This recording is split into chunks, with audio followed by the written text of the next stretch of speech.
1. MPASI diberikan secara bertahap pada bayi mulai 6 bulan. 2. Berikan MPASI dengan memberikan perhatian kepada frekuensi, jumlah, kepekatan, dan variasi sesuai tahapan usia. 3. Perihal kebersihan. Kebersihan yang baik penting untuk menghindari diare dan penyakit lain. Gunakan sendok dan cangkir bersih untuk memberikan makanan atau cairan pada anak. Simpan makanan yang akan diberikan kepada bayi di tempat yang aman dan bersih. Cuci tangan ibu pakai sabun dan air bersih sebelum menyiapkan atau memberikan makan bayi, setelah ke toilet, dan setelah membersihkan kotoran bayi. Cuci tangan ibu dan bayi pakai sabun dan air bersih sebelum makan. 4. Taburkan taburia pada makanan anak 6 hingga 24 bulan sebagai tambahan gizi.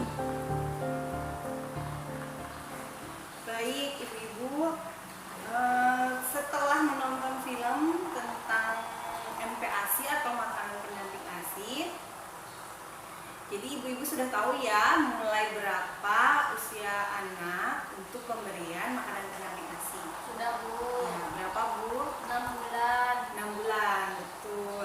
Kemudian apa saja yang perlu diperhatikan dalam pembuatan MPASI, Bu? Dalam makanan pendampingnya, Teksturnya, Bu. Ya. Jumlahnya, Betul. jenis makanannya. Baik.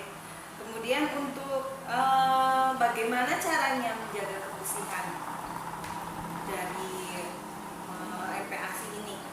Mencuci bahan makanan. Betul, Cuci ya. peralatan. Harus dicuci betul Cuci peralatan. tangan sebelum memberi makan. Ya, baik, betul sekali ya, Ibu. Jadi memang sebelum menyiapkan makanan anak, ini harus cuci tangan dulu pakai sabun dan dengan air bersih.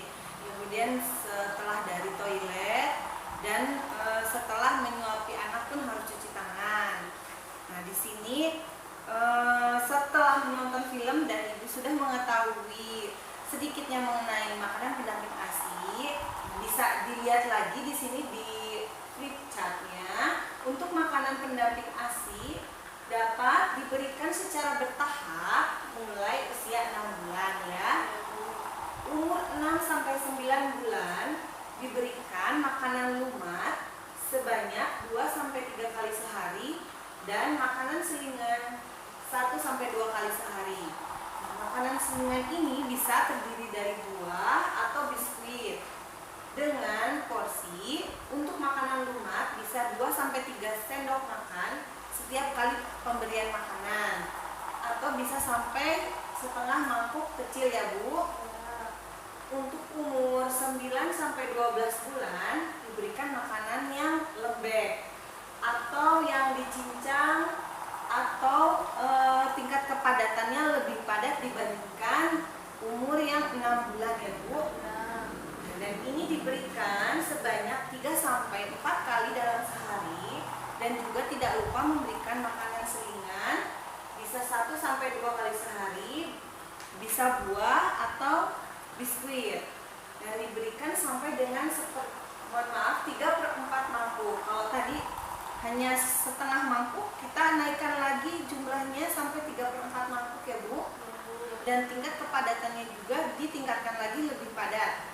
Untuk umur 12 tahun ke atas, tentunya anak ini sudah bisa diberikan makanan keluarga, yang artinya bisa memakan makanan yang sama dengan kita setiap harinya. Dan untuk tingkat kepadatannya lebih padat lagi atau cenderung kasar ya, bisa dicincang kecil-kecil dan sudah bisa diberikan nasi lembek atau nasi.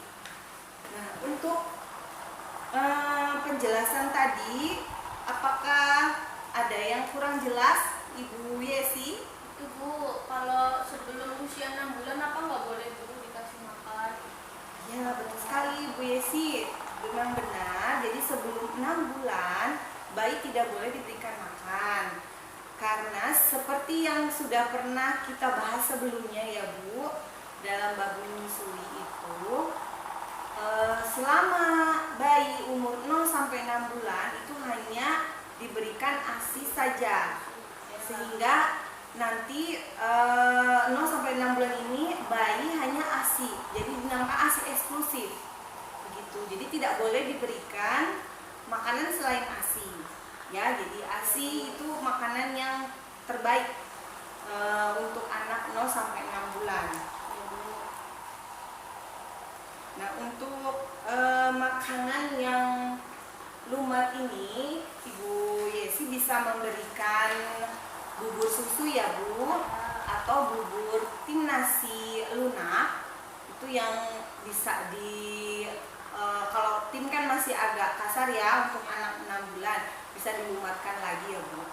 Dan bubur susu ini bisa dicampurkan dengan ASI perah kita. Jadi misalkan sudah menyusui, kemudian masih belum kosong ya payudaranya, bisa dikosongkan. Kemudian nanti ASI yang dikosongkan ini kan nanti diperah ya Bu, bisa diberikan kepada si anak untuk campuran buburnya. Jadi masih ada rasa-rasa ASInya di dalam buburnya ya, untuk pengenalan ya Bu. Nah, pada umur 1 tahun tentunya anak harus sudah diberikan atau diajari untuk makan sendiri menggunakan sendok dan bisa minum sendiri dengan gelas ya Bu. Dan seperti yang dilihat di film juga, di situ perlu sekali menjaga kebersihan makanan terutama, dan ketika anak akan makan sendiri pun jangan lupa dicuci tangannya, dan setelah makan pun jangan lupa dicuci tangannya dengan sabun. Nah, untuk Ibu Yesi, agar makanan pendamping ASI ini bisa dibuat di rumah dengan baik dan memperhatikan gizi-gizi yang seimbang, Ibu Yesi boleh belajar di buku pintar halaman 41.